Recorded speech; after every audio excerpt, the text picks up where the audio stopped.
नमस्कार, मनी गुरु की इस खास पेशकश में आप सभी का स्वागत है। मैं हूं स्वाति रायना। नए साल 2024 में पोर्टफोलियो में स्थिरता और ग्रोथ चाहिए तो जरूरी है सही फंड का चुनाव करना। आज हम आपको बताएंगे अलग अलग कैटेगरीज के ऐसे कौन से फंड हैं जो अपने ट्रैक रिकॉर्ड और ग्रोथ पोटेंशियल के दम पर आपको दे सकते हैं अच्छा रिटर्न। इसी पर करने वाले हैं आज हम खास चर्चा। और 2024 में कैसा पोर्टफोलियो बनाएं आप, इस पर बातचीत करने के लिए दो खास एक्सपर्ट्स हमारे साथ हैं। Pankaj Matpal, MD Optima Money, और Harshvardhan Rungta, certified financial planner Rungta securities से। पंकज जी और हर्षवर्धन दोनों का बहुत स्वागत है मनी गुरु के आज के इस खास कार्यक्रम में। और हर साल की तरह इस बार भी नए साल का बेसब्री से हर किसी को इंतजार है ही, लेकिन 2023 खास तौर पर याद रहेगा क्योंकि 2023 से कई निवेशकों की कई यादें जुड़ी हुई होंगी। वो इसलिए भी क्योंकि इस बार मार्केट ने दमदार रिटर्न जो दिए हैं अपने निवेशकों को, और कुछ यही सफर बरकरार रहे, इसलिए कुछ बातों का ख्याल रखने की जरूरत है। और हम इस पूरे आज के इस शो में आप दोनों एक्सपर्ट से समझेंगे कैसा रहा 2023 का हाल, 2024 से हम क्या सीख लेकर जा सकते हैं, 2024 में क्या सीख लेकर जा सकते हैं, और कौन से फंड कैटेगरीज जिस पर रखनी होगी खास नजर। लेकिन शुरुआत थोड़ा सा हम अगर एक रैप अप के साथ करें, पंकज जी, हमने स्पेशली 2023 में देखा कि जो साल था वो इक्विटी के नाम रहा। इक्विटी में हमने चुस्त निवेश देखा, उतना ही सुस्त निवेश हमने डेट फंड्स में देखा। हालांकि डेट ने एक मोमेंटम जरूर पकड़ा था। जब हमने फाइनेंशियल ईयर की शुरुआत देखी थी अप्रैल में, काफी अच्छा निवेश डेट में आया था। वो ऑब्वियस रीजन से भी है, लोग क्योंकि डेट टैक्सेशन में बदलाव हुआ था, उसके बाद हमने एक सर्च देखा था। उससे पहले लोग अपने पैसे डाल देना चाहते थे डेट में। लेकिन अगर कुल मिलाकर अगर हम इक्विटी निवेश को सम अप करें अगर साल 2023 में, तो आपकी नज़र में मेन हाइलाइट्स क्या रही हैं? स्वाति जी नमस्कार। बिल्कुल सही कहा आपने। देखिए, डेट में हालांकि परफॉर्मेंस की बात करें तो वहाँ भी खराब नहीं थी, लेकिन इक्विटी ने जितने अच्छे रिटर्न्स दिए उसको देखकर मैक्सिमम रिटेल इन्वेस्टर्स इक्विटी में उन्होंने काफ़ी निवेश किया और पैसा भी बनाया। हमने देखा कि अलग अलग सेक्टर्स और specially large cap mid caps में अच्छी ग्रोथ देखी गई। और हम चाहे एसआईपी बुक की बात करें, उसमें बहुत अच्छी बढ़ोतरी हुई। हम अगर लमसम की बात करें, वहाँ भी अच्छा पैसा आया। तो इसका मतलब ये है कि निवेशकों ने पैसा इन्वेस्ट किया, पैसा बनाया, और इसी वजह से ज़्यादा इन्वेस्टमेंट हुआ। और बस एक ही बात समझने वाली है यहाँ पर कि ये मार्केट की तेजी को देखकर यदि इन्वेस्टर्स यहाँ पर आए हैं तो उन्हें समझना चाहिए कि आपके जो फाइनेंशियल गोल्स हैं उसके हिसाब से आप यहाँ पर डटे रहें, तभी आपको लॉन्ग टर्म में वेल्थ क्रिएशन में मदद मिलेगी।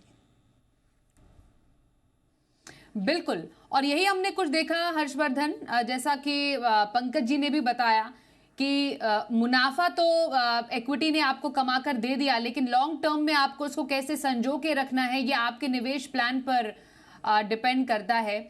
क्या सीख लेकर हम जा रहे हैं, हम उनकी तो बात करेंगे ही, लेकिन उससे पहले जिस तरीके से हमने बाजार को भी परफॉर्म करते हुए देखा 2023 में, और वो सिलसिला अभी भी बरकरार है।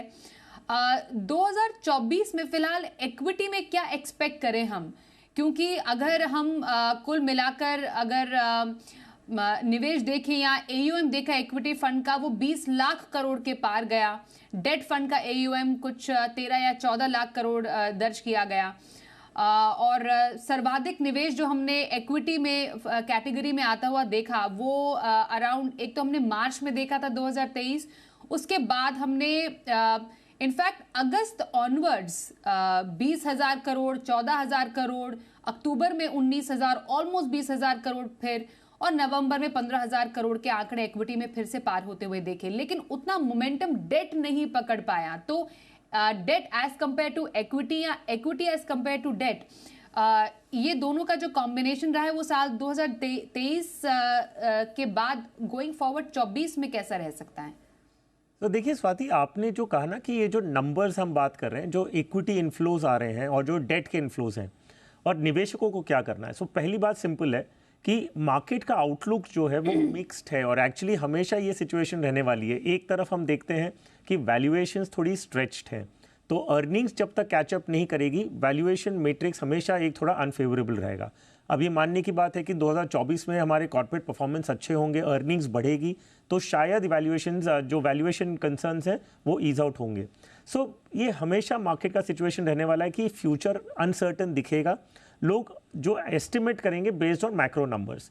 अब उस पॉइंट ऑफ व्यू से स्ट्रक्चरली अगर हम बात करें तो इंडियन इकोनॉमी बहुत स्ट्रांग दिख रही है।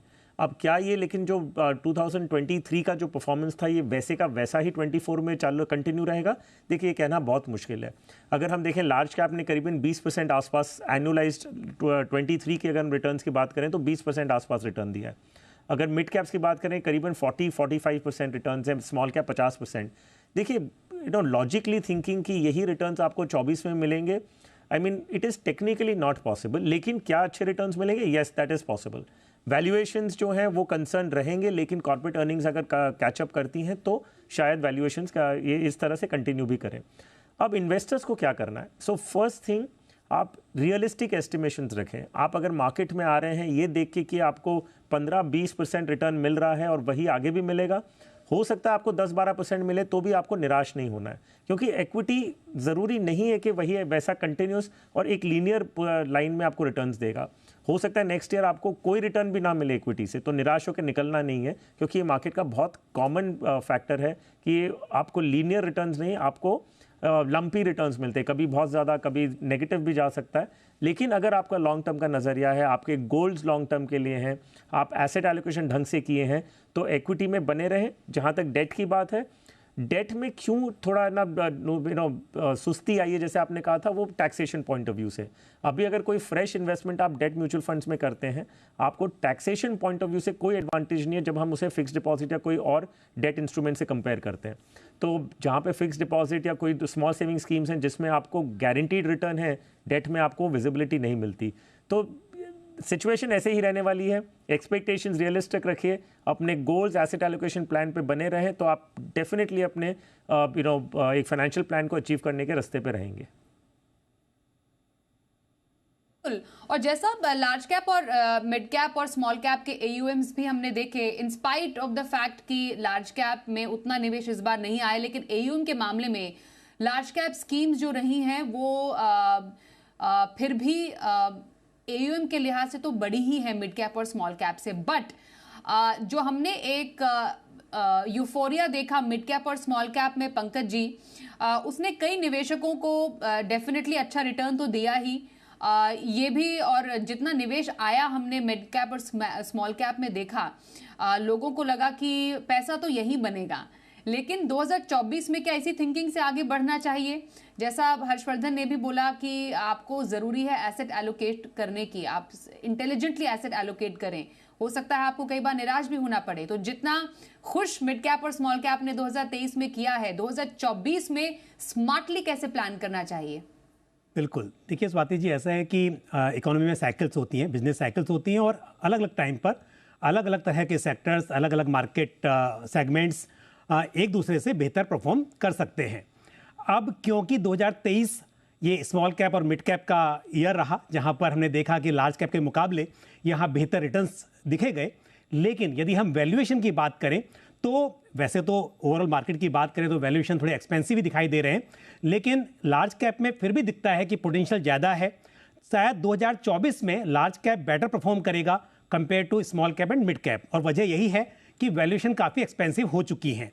तो निवेशक यदि इस हिसाब से निवेश कर रहे हैं कि उनका नज़रिया लॉन्ग टर्म का है और पोर्टफोलियो में large cap, mid cap, small cap सब कुछ होना चाहिए, तो बिल्कुल आपके पोर्टफोलियो में अभी भी मैं कहूँगा कि भले ही एक्सपेंसिव है, लमसम में ना इन्वेस्ट करें, लेकिन आप स्टैगर्ड मैनर में और SIP की शुरुआत कर सकते हैं। लेकिन ये सोचकर कि 23 में स्मॉल कैप में कुछ स्कीम्स में यहाँ तक कि 50% का रिटर्न मिला, तो आप इस हिसाब से ज़्यादा एलोकेशन स्मॉल कैप में कर लेंगे तो ये बहुत जोखिम भरा होगा। तो यदि आप शुरुआत की बात कर रहे हैं तो मुझे लगता है कि ज़्यादा एलोकेशन लार्ज कैप में होना चाहिए, लेकिन लॉन्ग टर्म के हिसाब से थोड़ा बहुत एलोकेशन आपका स्मॉल कैप, मिड कैप में भी रहना चाहिए। तो 2024 में अगेन रिपीट करूंगा कि इस तरह के रिटर्न्स एक्सपेक्ट करना जिस तरह के स्मॉल कैप में हमने देखे या मिड कैप में देखे, थोड़ा सा मुझे लगता है कि वो मुश्किल होगा।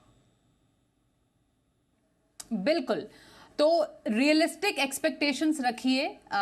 2023 में आपने जो अपने लिए स्ट्रैटेजी बनाई थी वो हमेशा चले, जरूरी नहीं है, लेकिन आपको अपने गोल के हिसाब से, जैसा माफ कीजिए एक्सपर्ट्स भी कह रहे हैं, अपने निवेश के सफर को आगे बढ़ाना है।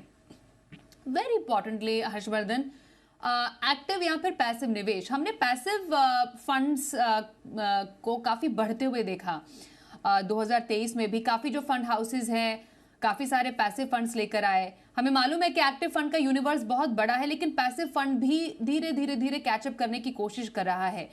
तो 2024 में आपको क्या लगता है, किसी का जो निवेश हो एक्टिव या पैसिव, कैसे डिसाइड करें? वेल स्वाति, ये जो एक्टिव पैसिव का जो डिबेट है ना, वो एंडलेस है। इसमें आप जितनी बात कर लें उतनी कम है। एक निवेशक को क्या देखना है, सिंपल सा है, वो आप अपने आप को देखिए एज एन इन्वेस्टर, आप क्या कर सकते हैं। ये मत देखिए कि एक्टिव अच्छा है। अगर एक्टिव अच्छा है लेकिन आप अच्छे एक्टिव फंड को सिलेक्ट नहीं कर सकते, मॉनिटर नहीं कर सकते, स्विच नहीं कर सकते, तो वो चाहे कितना भी अच्छा हो आपके काम नहीं आना। सो हर प्रोडक्ट के लिए एक इन्वेस्टर है। अगर आप एक ऐसे इन्वेस्टर हैं जिनको लिमिटेड नॉलेज है फंड मैनेजर्स की, active fund manage, equity market की, इन दैट कॉन्टेक्स्ट आप मॉनिटर या ट्रैकिंग जो एक फंड का परफॉर्मेंस है, आप अगर उसके पैरामीटर्स नहीं समझते कि मैं कैसे ट्रैक करूं, लेकिन आप ये चाहते हैं कि मैं इक्विटी मार्केट में पार्टिसिपेट करूं, तो आप एक पैसिव फंड सिलेक्ट करते हैं। बहुत सिंपल है। आपको उसमें, अगर आप एक पैसिव फंड सिलेक्ट करते हैं तो आपका इक्विटी में एक्सपोजर मिल रहा है, लेकिन आपको फंड मैनेजर या फंड परफॉर्मेंस ये सब कुछ भी ट्रैक करने की जरूरत नहीं है। जो इक्विटी इंडेक्स का जो रिटर्न है वो आपको रिटर्न मिलेगा। सो लार्ज कैप कैटेगरी में आपके पास सेंसेक्स है, निफ्टी है, उसमें वेरिएशंस हैं, आपके पास स्मार्ट बीटा फंड्स हैं, जैसे आपका इक्वल वेट हो गया, बहुत सारे अलग ऑप्शंस हैं। तो आप ऑन पर्टिकुलरली लार्ज कैप में ये देखा गया है कि index funds are performing better than active funds. So large cap category है, आप इंडेक्स फंड ले सकते हैं। अब आते हैं mid cap and small cap में। So mid cap and small cap में स्टॉक सिलेक्शन अभी भी मायने रखता है। 2023 की बात करें, so index funds, mid cap की बात कर रहा हूँ, index funds have performed better than active mid cap funds. So ये एक अलग ही चीज़ हो गई। जो हम हमेशा कहते हैं कि मिड कैप में फंड मैनेजर अल्फा मिलता है, लेकिन वो 2023 में नहीं हुआ। सो आप मिड कैप में अगर इन्वेस्ट कर रहे हैं तो आप एक स्ट्रैटेजी अपना सकते हैं कि आप आधा पैसा पैसिव में लगाएं, आधा एक्टिव में लगाएं। तो आपका एक इंडेक्स रिटर्न तो आपको मिलेगा ही, प्लस बाकी के आधे हिस्से पे अगर फंड मैनेजर कुछ अल्फा जनरेट कर पाते हैं तो आपको वो अपॉर्चुनिटी भी मिलती है। जहाँ हम स्मॉल कैप में आते हैं, स्मॉल कैप का यूनिवर्स और ज़्यादा बड़ा हो जाता है। तो जैसे मैंने फिर से कहा कि अगर आप fund manager, fund performance parameters को ट्रैक कर सकते हैं तो आप एक्टिव फंड्स लेंगे। अगर नहीं कर सकते तो स्मॉल कैप में भी आपके पास पैसिव अपॉर्चुनिटी है। अगर उससे भी ज़्यादा कंफ्यूज है कि आप दोनों का फ़ायदा लेना चाहते हैं तो पैसे डिवाइड कर लीजिए। लेकिन स्मॉल कैप में मैं मानता हूँ कि एक्टिव फंड मैनेजर्स के पास आज भी स्कोप है कि वो आपको इंडेक्स से बेटर रिटर्न दे सकें। बट शर्त यह है कि आपको फंड मैनेजर एंड परफॉर्मेंस को ट्रैक करने की कैपेबिलिटी होनी चाहिए। सो ये डिबेट छोड़ दीजिए कि एक्टिव बेटर है कि पैसिव, आप ये देखिए आपको क्या सूट करता है। हर्षवर्धन, जैसा आप बता रहे हैं ना कि डेफिनेटली एक जब हम पैसिव स्ट्रैटेजी के बारे में सोचते हैं, मैं इनफैक्ट पंकज जी आपसे एक क्विक इस पर राय लेना चाहूंगी कि यूनिवर्स के लिहाज से जैसे हमने बोला कि एक्टिव का डेफिनेटली बड़ा यूनिवर्स है, पर अभी भी जब हम पैसिव की बात करते हैं तो लार्ज कैप में इंडेक्स फंड्स पे लोग थोड़ा सा ज़्यादा शायद भरोसा करें। स्मॉल कैप और मिड कैप में धीरे धीरे अब पिकअप हो रहा है, बट प्रपोर्शन के लिहाज से आपकी नज़र में एक प्रपोर्शनेट पोर्टफोलियो में कैसा हो सकता है बिटवीन पैसिव एंड एक्टिव, और उसमें भी कैटेगरी वाइज? बिल्कुल, देखिए स्वाति जी, दोनों ही हम एक्टिव की बात करें या पैसिव की, दोनों का स्कोप है पोर्टफोलियो में, आप दोनों में निवेश कर सकते हैं। और जैसा हर्ष ने भी अभी कहा, लार्ज कैप में हमने देखा है कि एक्टिवली मैनेज फंड बीट नहीं कर पाए पैसिव को, तो फिर ऐसा लगता है कि फिर क्यों आप एक्टिव में कर रहे हैं, क्यों एक्सपेंस आप ज़्यादा पे करेंगे, इससे अच्छा आप एक्टिव फंड ले लें। लेकिन स्मॉल कैप मिड कैप की बात करें, वहाँ पर लॉन्ग टर्म में पोटेंशियल है कि अच्छे स्टॉक सेलेक्ट होंगे तो अल्फा जनरेट होगा। लेकिन फिर भी मैं कहूँगा कि क्योंकि हमारे पास चॉइस निफ्टी 50 की भी है, निफ्टी 500 भी है, Nifty mid cap, Nifty small cap, micro cap, तो सभी तरह की चॉइसेस हैं। और इन्वेस्टर्स अगर चाहे इवन लार्ज कैप में भी आप निफ्टी 50 भी रख सकते हैं, और साथ में निफ्टी 50 इक्वल वेट इंडेक्स या फिर फैक्टर इन्वेस्टिंग जो है उस तरह के इंडेक्स फंड्स को भी कंसिडर किया जा सकता है। तो मुझे ऐसा लगता है कि हर निवेशक के लिए पोर्टफोलियो में अगर पैसा है आपके पास तो आप डिवाइड करके एक्टिव और पैसिव दोनों में निवेश कर सकते हैं। लेकिन जहां तक आपने पूछा था कि कैटेगरी वाइज, तो मैं कहूंगा कि मिड कैप स्मॉल कैप में आप एक्टिवली मैनेज फंड्स को ज़्यादा प्रेफरेंस दें। लेकिन जहां तक बात है लार्ज कैप की, वहां पर आप पैसिव फंड्स में ज़्यादा निवेश कर सकते हैं। बिल्कुल। एक ब्रेक के लिए रुकते हैं। ब्रेक के बाद 2023 से सीख लेकर 2024 की कैसी तैयारी करनी है और कौन से हैं मुनाफे के दमदार फंड, जानेंगे थोड़ी देर में। बने रहिए हमारे साथ।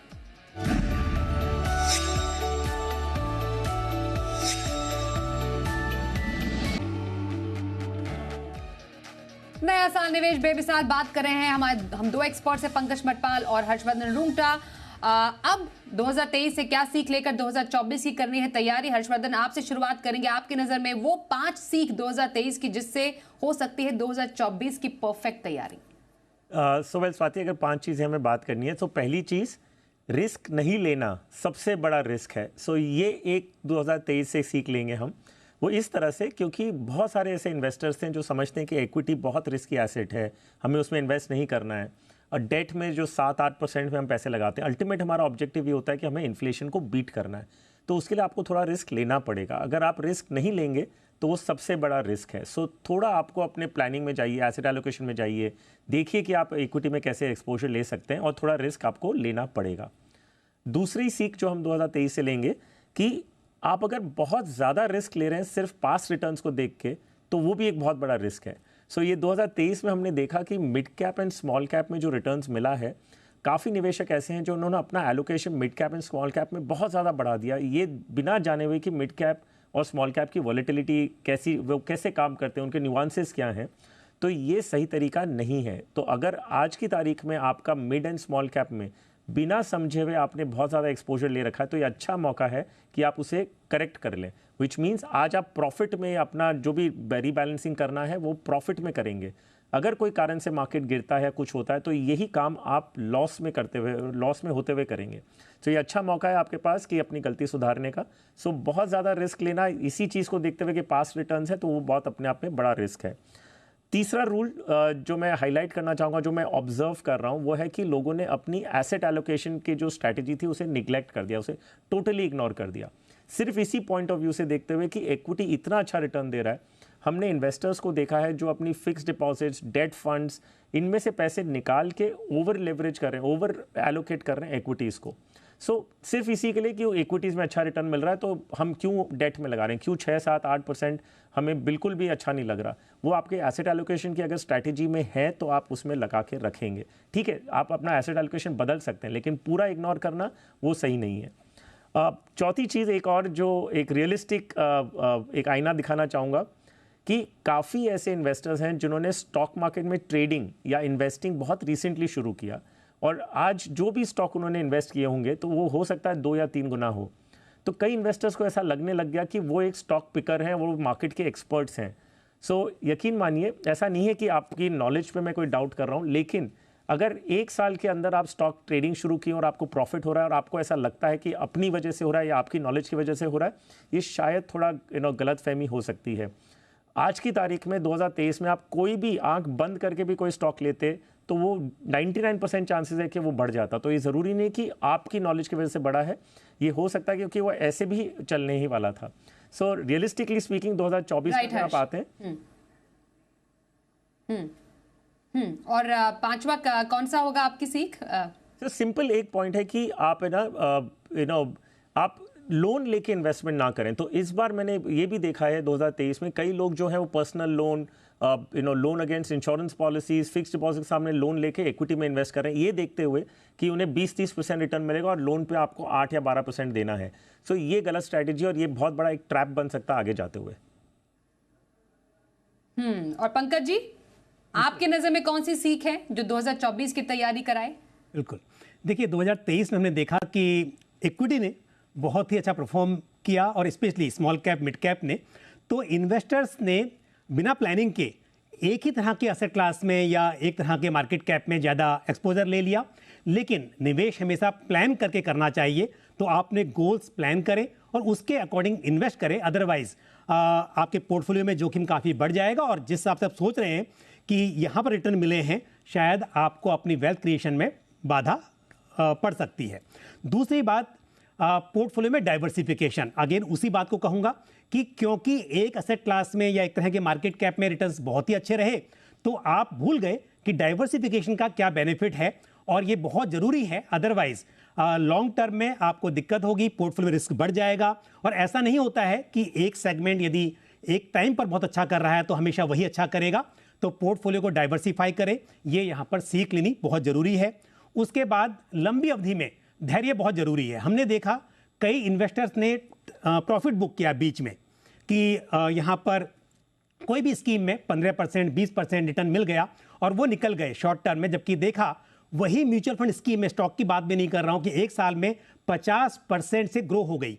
तो यानी कि आपको पेशेंस रखना जरूरी है, तभी आप मनी को मल्टीप्लाई कर पाएंगे। अदरवाइज शॉर्ट टर्म में 10% 15% से खुश तो हो जाएंगे, लेकिन यदि वेल्थ क्रिएट करनी है तो इक्विटी में स्पेशली पेशेंस बहुत जरूरी है। उसके बाद एक बहुत ही इंपॉर्टेंट है स्पेक्युलेटिव इन्वेस्टमेंट। हमने देखा, चाहे हम क्रिप्टो की बात करें, इन्वेस्टमेंट किया और बहुतों ने नुकसान भी वहाँ पर देखा। उसके अलावा एफ&ओज में या शॉर्ट टर्म ट्रेडिंग करके पैसा कमाने की कोशिश की, और यहाँ तक हुआ कि रेगुलेटर को भी ये कहना पड़ा कि 10 में से 9 ट्रेड में यहाँ पर एफ&ओज में लॉस होता है। तो ये समझ लीजिए कि इन्वेस्टमेंट जो है वो टेस्ट मैच की तरह है, वो एक 2020 नहीं है।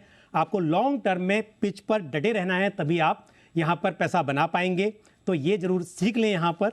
और एक लास्ट चीज़ है कि हमने देखा इस साल में बहुत सारे फाइनेंशियल स्कैम्स और ऑनलाइन फ्रॉड्स भी हुए। तो इन्वेस्टर्स को भी समझना जरूरी है कि आप समझकर निवेश करें। आपको इस तरह से कोई टेलीग्राम चैनल पे टिप्स आ रही हैं या किस तरह के आपको जालसाजी में फंसाने की कोशिश की जा रही है, उससे कैसे बचें। आप समझदारी के साथ और नॉलेज के साथ में इन्वेस्टमेंट करें, ताकि आने वाले समय में इस तरह का नुकसान आपके साथ ना हो।